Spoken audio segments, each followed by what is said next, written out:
नमस्कार, capital TV देख रहे हैं आप। मैं हूं आपके साथ पूजा। किसी पार्टी के लिए इससे अच्छा क्या होगा कि उसका नेता ऐसा हो जो विपक्ष पर हमलावर हो और मौका आने पर पार्टी को बचाने में सबसे आगे भी। और बीजेपी सांसद निशिकांत दुबे एक ऐसे ही नेता हैं।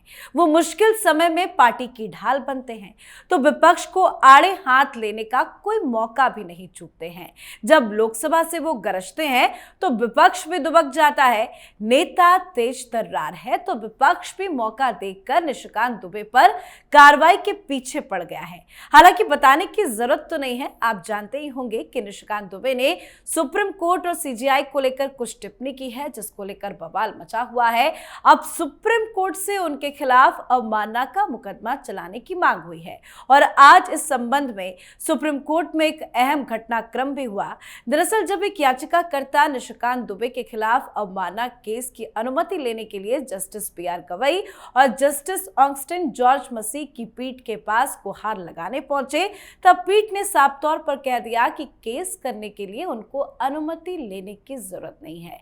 अब सबकी निगाहें अटॉर्नी जनरल पर टिकी हुई है, तो निशिकांत दुबे के खिलाफ क्या कार्रवाई हो सकती है, क्या कानून कहता है, इसको आज समझेंगे ही। पर एक बात तो तय है, कुछ तो जरूर बीजेपी में चल रहा है, क्योंकि यूं ही नहीं उपराष्ट्रपति जी का बयान आया, यूं ही नहीं निशिकांत दुबे ने भी सुप्रीम कोर्ट पर तगड़ा प्रहार कर दिया, दिनेश शर्मा भी यूं ही नहीं कूदे और असम के मुख्यमंत्री भी बचाव में उतर आए।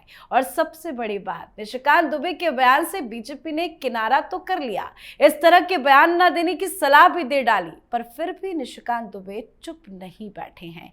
तो आज इस पूरे विवाद को समझेंगे कि आखिर चल क्या रहा है। चर्चा के लिए मेरे साथ स्टूडियो में मौजूद हैं कैपिटल टीवी के editor in chief doctor Manish Kumar. Doctor साहब, बहुत बहुत स्वागत है आपका। धन्यवाद। क्या चल रहा है, एक तो ये जानेंगे आपसे कि बीजेपी के अंदर क्या चल रहा है, क्योंकि बैक टू बैक इस तरह के बयान आ रहे हैं। देखिए, बड़े लोग इस बात के लिए चिंतित है कि निशिकांत दुबे का क्या होगा, कार्रवाई हो जाएगी कि जेल डाला जाएगा कि क्या होगा, कि उनकी सांसदी जाएगी। कुछ नहीं होने वाला है, कुछ नहीं होने वाला है। निशिकांत दुबे का तेवर वैसा ही है।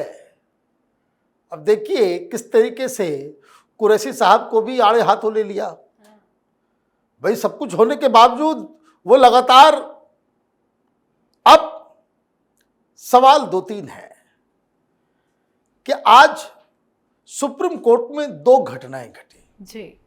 दो घटनाएं, एक निशिकांत दुबे के बयान को लेकर के और दूसरा हिंदुओं के ऊपर हो रहे अत्याचार बंगाल को लेकर के। अब दोनों ही चीजों को अगर आप देखें तो ऐसा लग रहा है कि असर कर गया है।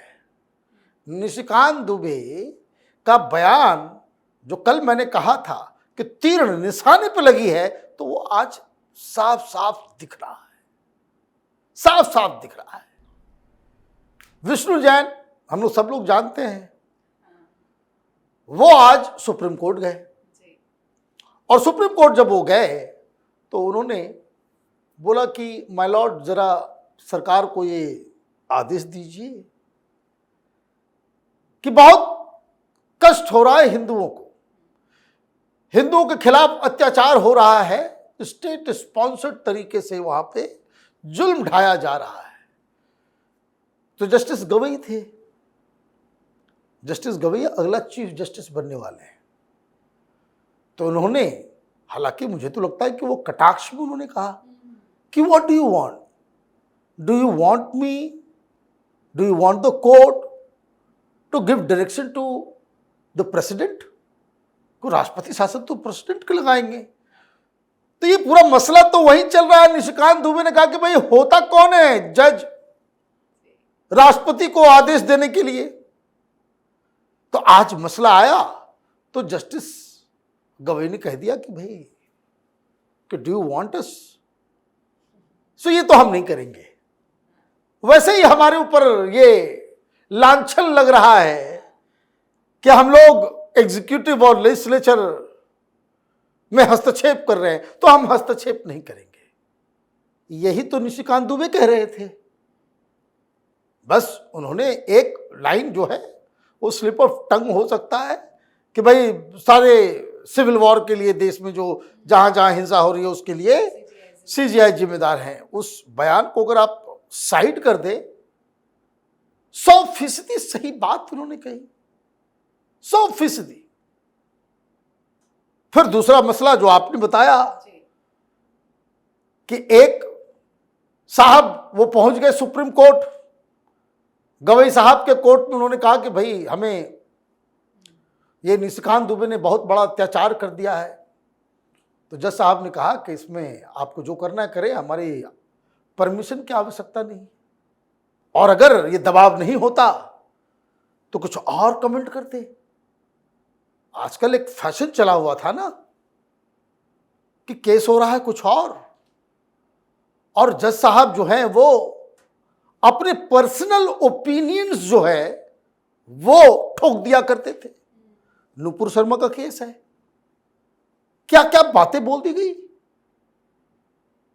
ओवैसी रोज ये बातें कर रहा है, किसी के कान में आवाज ही नहीं जाती।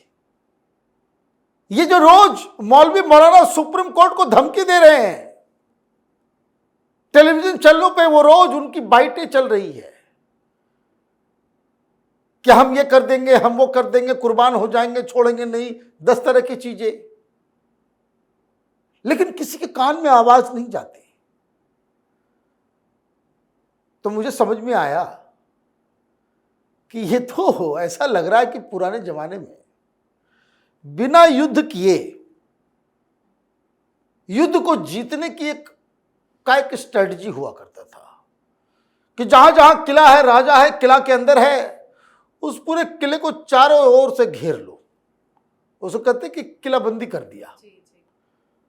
अब कुछ जितने दिन तक सामान होगा खाने पीने का, तब तक वो सरवाइव करेगा, और जब रसद कम होने लगता है, जब वो लड़ने की स्थिति में नहीं है, तो वो अपना दूत को भेज देता कि भाई सरेंडर, हार गए।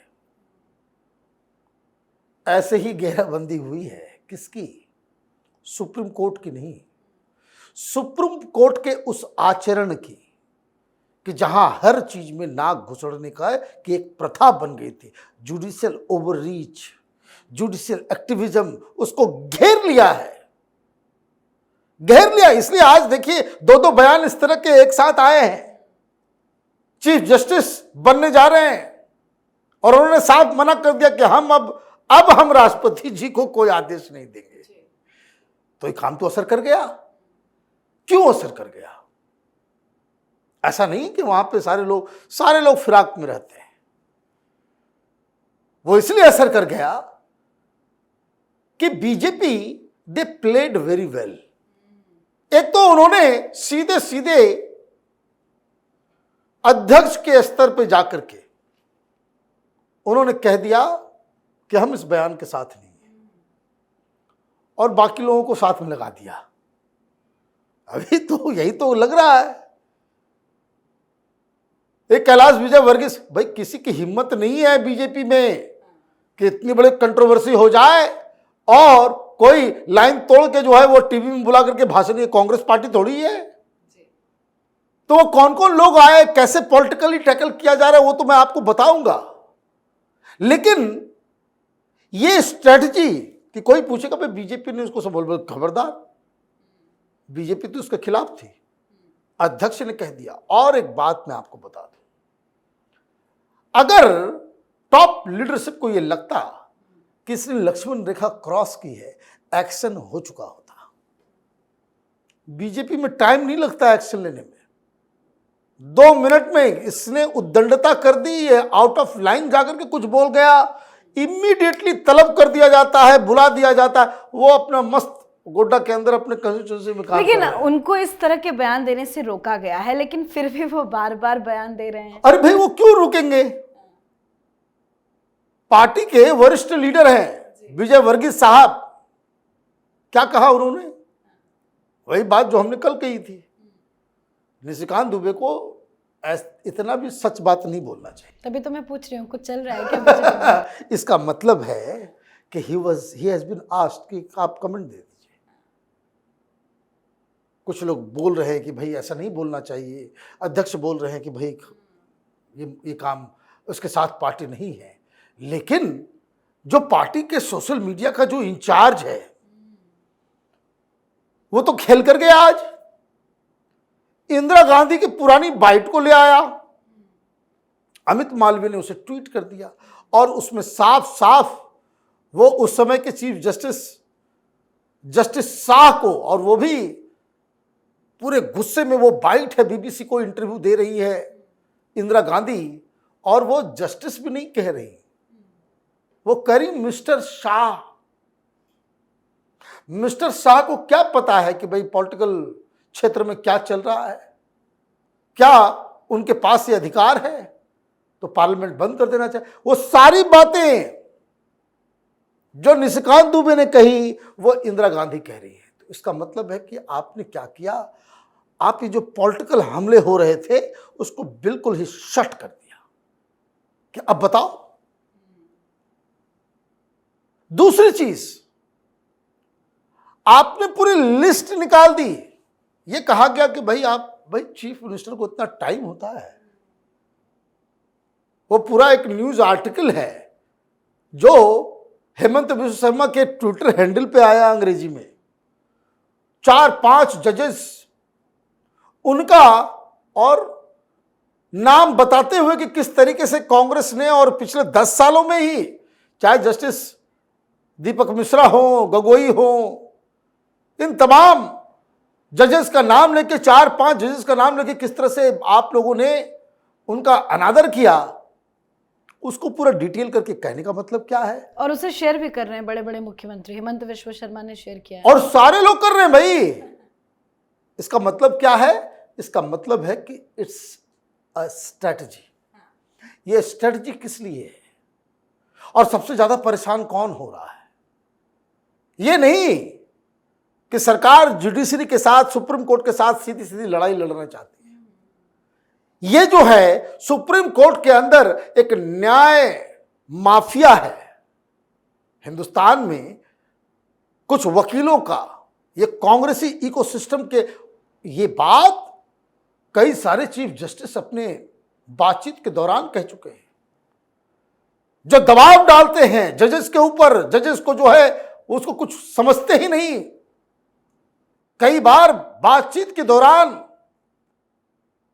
इस तरह से बहस हुई है उन माफिया डॉन वकीलों से कि जहां जैसा आप स्वयं कह रहे हैं कि you are trying to intimidate us, इस तरह की चीजें। तो ये होता क्या है कि आपके पास कभी कभी ऐसा सिचुएशन आप देखते होंगे कि ऑफिस में बॉस को डांटना किसी को होता है, वो डांटता किसी और को है, मैसेज पहुंच जाता है। तो जो खलबली मची हुई है वो वही mafia, supreme court, high court में जो ऑपरेट करने वाला जो माफिया है, उसको टारगेट पे मोदी सरकार ने ले लिया है। और इसीलिए खलबली मची हुई है कपिल सिब्बल, सिंघवी। अब इनको समझ भी नहीं आ रहा अब क्या करें भाई। जब निशिकांत दुबे ने बयान दिया, दोनों कूद करके आ गए। आज पिन ड्रॉप साइलेंस है, मतलब अंदर खाने कुछ बड़ा इलाज हो रहा है। ये बड़ा इलाज उसी का ये नतीजा है कि 2-2 बार आज सुप्रीम कोर्ट के जजेस ने कहा कि भाई हम इस सब चीज़ों में नहीं हम जाएंगे, हमारा काम जो है न्याय देने का है, केस सुनेंगे, सब कुछ करेंगे। अब ये जो है जुडिशियल ओवररीच से तौबा, जुडिशियल एक्टिविज्म से तौबा। पूरी दुनिया में जगहसाई हो रही है, थू-थू हो रहा है और कोई डिफेंड करने वाला नहीं बचा है और इस तरह की बातें वो कर गया है, कोई एक्शन नहीं। तो आप निश्चित हो जाइए निशिकांत दुबे के ऊपर कोई बाल बाका कोई असर नहीं होने वाला है, क्योंकि कंटेम्प्ट ऑफ कोर्ट का केस चलेगा भी तो वो भी सरकारी वकील के परमिशन के बाद, और वो परमिशन शायद कभी ना मिले। बिल्कुल सर, बहुत बहुत धन्यवाद सर समझाने के लिए। धन्यवाद। तो भारतीय जनता पार्टी के नेता और सांसद निशिकांत दुबे लगातार विवादों में घिरे हुए हैं। विवाद इसलिए है क्योंकि उन्होंने सच बोला है और सच विपक्ष को चुभ गई है। विपक्ष के नेता लगातार बयान दे रहे हैं, कार्रवाई की मांग कर रहे हैं, सुप्रीम कोर्ट तक मामला पहुंच गया है। अब देखते हैं मामला कैसे और बड़ा होता है, पर विपक्ष की बेचैनी विपक्ष की असलियत सामने ला रही है और पीएम मोदी का प्लान भी समझ में आ रहा है। मोदी सरकार ने भ्रष्टाचार को खत्म किया, नीतियों में नौकरशाही कार्यवाही में, चुनावी व्यवस्था में, और अब लगता है बारी न्यायपालिका की है। तो आपकी क्या राय है, कमेंट करके लिखिएगा। देखते रहिए कैपिटल टीवी। नमस्कार।